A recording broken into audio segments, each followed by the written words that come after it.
Welcome to this mini lecture on Britain and the British Empire, designed to give you a taste of what a history lecture at Oxford is like. I'm Dr. Farida Zaman, an Associate Professor in the Faculty of History and a tutor at Somerville College. For the next 20 minutes or so, I'll be providing you with a brief slice of the 1-hour lecture on the British Empire that I would normally give for the prelims outline paper, The History of the British Isles, 1830 to 1951. This lecture on the British Empire would be one of 16 that you could attend in a term for this paper. Each lecture is offered by a specialist in that area.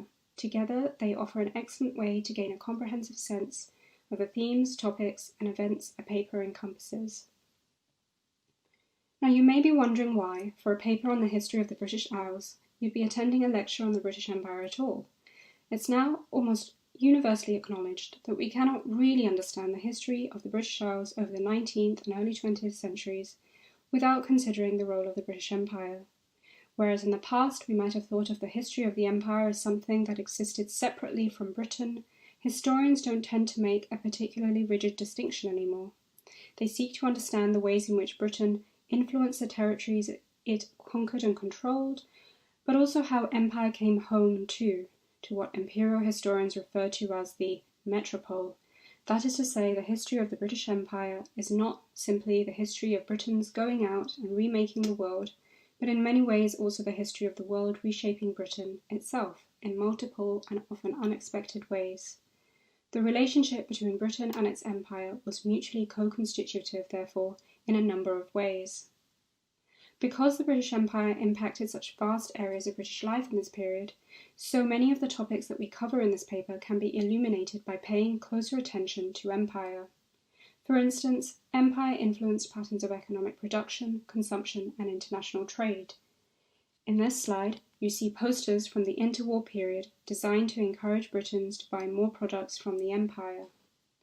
It also impacted the distribution of wealth and political power within society, and therefore interacted with the functioning of class structures.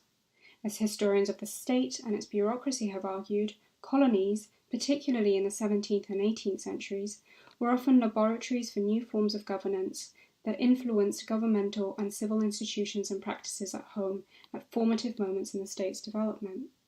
The question of empire was often at the heart of international alliances and conflicts, and as the two world wars starkly demonstrate in the 20th century, they helped determine the character that any outbreak of war took. Empire also helped produce demographic changes in the British population through changing patterns of outward emigration and inward immigration. As these two images show, the experience of Britons in empire could vary tremendously, however, depending on the kind of person who emigrated and the parts of the empire to which they travelled. Empire also affected intangible realms. For instance, empire impacted national and regional identities, attitudes towards race, class, work, and poverty. It impacted the development and nature of popular culture, literary and artistic expression, religion, and how people spent their leisure time, a relatively recent concept for working people in this period.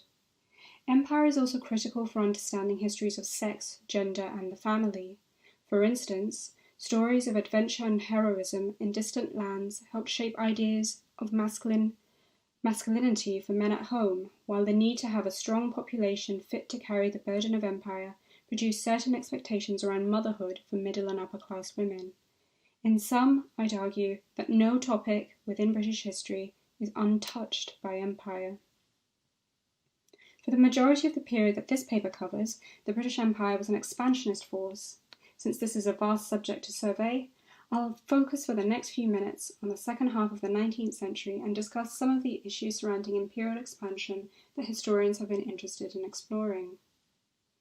Now, it's by now usual to describe Britain from the mid-19th century as an increasingly anxious imperial power. On the face of it, this might seem odd. Britain had defeated its main geopolitical rival, Napoleonic France, quite decisively early in the 19th century, beginning an era of so-called Pax Britannica. Having been the first power to start industrializing in the late 18th century, it was also now the so-called workshop of the world and a formidable economic force. The British Empire had taken on the moral crusade of abolishing slavery in the world at large after abolishing the practice in its own territories in 1834. Meanwhile, the British Empire expanded continuously throughout this period, and new practices of government and ambitious attempts at colonial reform meant imperial rule went deeper into the lives of local and indigenous peoples, more than ever before. Such expansion in size and depth did not come without resistance. Colonized people did not simply acquiesce to foreign domination and were able to shock the empire through moments of large-scale rebellion, including the so-called Sepoy Rebellion in India in 1857 and the Morant Bay Rebellion in Jamaica in 1865. But rebellions never seriously threatened British power. In both of these instances, for example, unrest was met with concerted force and political dominance was reasserted and centralised by the transfer of both India and Jamaica to the British Crown. But despite these displays of force, Britain in the late 19th century felt by no means secure in its role in the world.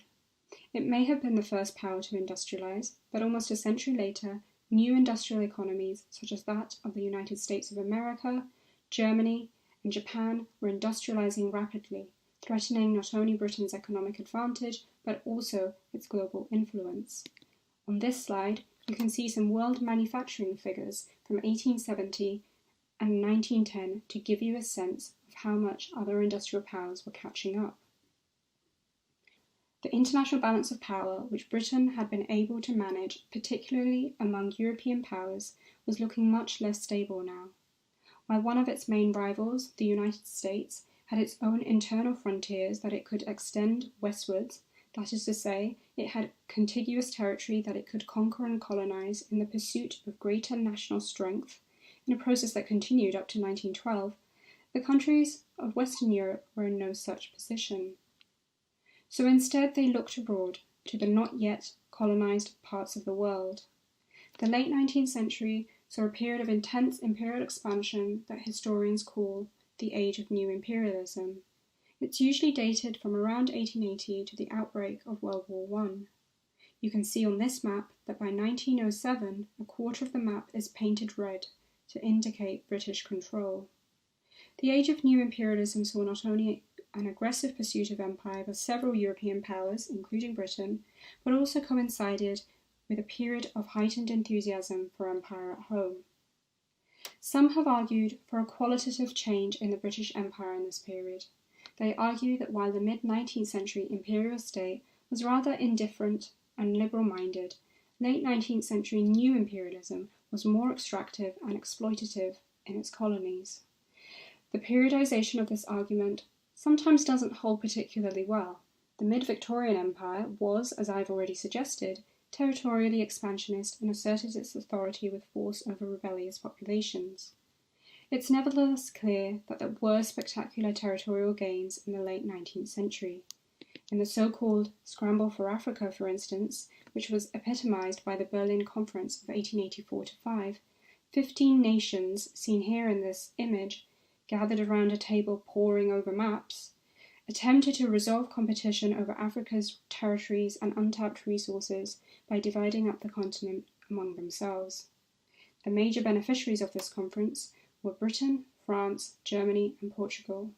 King Leopold II of Belgium was allowed to set up the Congo Free State as an absolutist state under his own sole control. The era of new imperialism saw Britain come to occupy Egypt from 1882, expand into vast areas of southern Africa in the 1880s and 90s, and conquer the Sudan in 1898. How do historians explain this apparent shift towards rapid expansion? An early and influential thesis put forward by Ronald Robinson and Jack Gallagher in works published from the 1950s onwards offered one model for understanding how imperialism operated.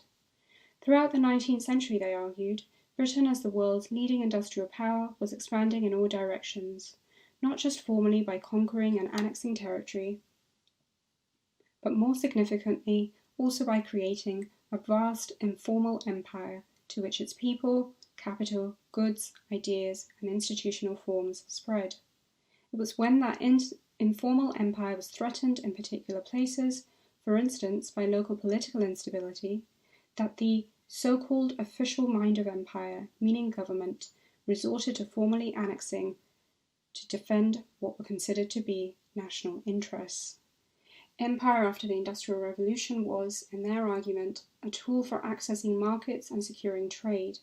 As such, the political relationships Britain generated with different territories varied greatly, with outright political possession being at one end of a very large spectrum. For Robinson and Gallagher, it was the needs of British industry primarily that determined political trajectories. Other historians disagreed. Peter Kane and A.G. Hopkins advanced the thesis that formal empire was not the result of a concerted effort by Britain's commercial classes to secure their interests by force if necessary. There was no official mind coming to rescue industrial interests. Rather, it was the City of London that was the driver of intense commercial and financial expansion, which continued into the 20th century.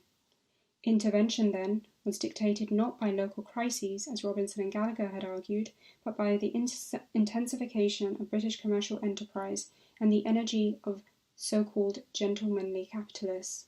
This argument too had its shortcomings in focusing on a relatively narrow group of interested parties.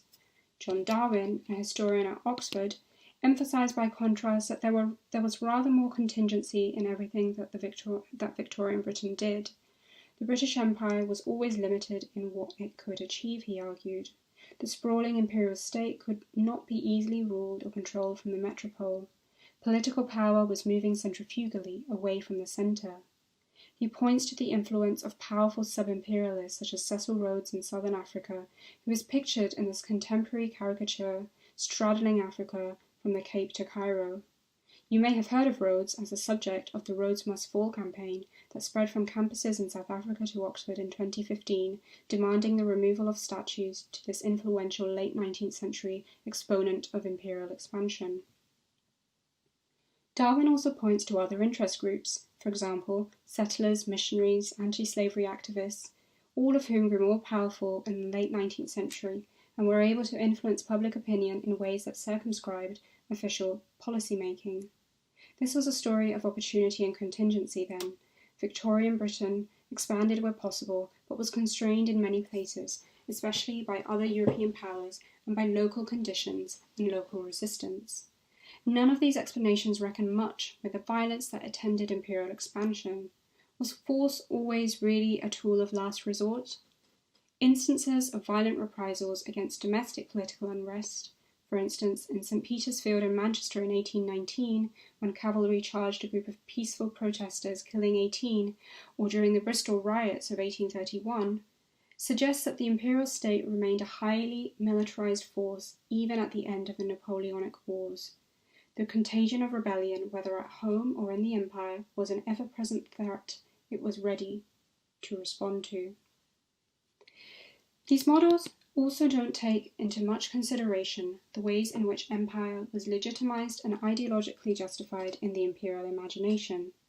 These models of expansion also tend to focus on groups whose interests might be said to be quantifiable, the role of merchants, industrialists, financiers, and so forth. Other historians focus on themes and groups whose interests were more ideological. What about Britain's civilising mission and the so-called white man's burden to bring light to the world? What about religion, especially the legions of missionaries coming from all four corners of the British Isles, who operated in the heart and peripheries of the imperial world in the 19th century? What about ideologies such as liberalism and utilitarianism, which saw empire as an instrument of reform and social and moral uplift? And what about 19th century race theory, which, in part fueled by Charles Darwin's hugely influential The Origin of Species, a book first published in 1859, took evolutionary theory from the animal world and applied it to human sciences, to human societies. The subsequent hierarchization of societies into more or less backward races is referred to as social Darwinism and helped explain the need for empire for many of Britain. Though some models of imperial expansion consider the role of public opinion as a potential hindrance to imperial expansion, from the 1980s, social and cultural historians began to pay more attention to a phenomenon they called popular imperialism. According to John Mackenzie, a key scholar in this area, popular imperialism refers to the ways in which imperial ideologies and events are transmitted to the public in metropolitan states and their capitals. The objectives are first to enhance the power of rulers or, in modern times, of ruling parties, and second, to reconcile the common people to the policies of imperial expansion and rule, as well as to the sacrifices required in their achievement, for example by the military. Popular imperialism can be conveyed by a whole variety of ways, by visual spectacles, displays and games, by sculptures, architecture and coinage, or by the great range of entertainment and visual media of modern times. The image on this slide is a snap of the Empire Day celebrations in Britain in 1914. Empire Days were a celebration schoolchildren were expected to participate in annually. In the next one, we see a poster produced to mark the Festival of Empire in Britain in 1911. The dark line through the images would have been coloured red and marked out the so-called all-red route through the Crystal Palace that visitors could follow to pass through different exhibits representing life in the British Empire, from sugar plantations in the Crown Colonies to Maori villages in New Zealand, from the Indian jungle to her Sinhalese town. It's difficult, of course, to know to what extent visits to the Festival of Empire or the introduction of Empire Days in schools led to widespread public interest in the nature of empire itself. Were they a reflection or a cause of increased popularity? Were they part of official attempts to stymie political discontent at home by directing attentions abroad? In 1895, the year in which the controversial statue to 18th century slave trader Edward Colston was erected in Bristol, a march by factory workers in Bristol demanding better conditions was met by cavalry, as the demonstrators of 1831 had been. Simultaneously, the empire itself, through the activities of groups such as the British South Africa Company, of whom Rhodes was a member, was still an expanding force, engulfing more and more people within its borders, a portion of which was named after Cecil Rhodes, renamed Rhodesia in that very same year, 1895. Was the statue of Colston erected by its wealthy benefactors to encourage working-class Bristolians to feel a civic pride in their city and its philanthropic past? Or did it gesture to the imperial project, still very much at its height, with which all Britons were meant to identify? Can both be simultaneously true? These ambivalences are rife when we take a connected approach to domestic and imperial history. It bears mentioning, too, that there was a long tradition of resistance to empire domestically.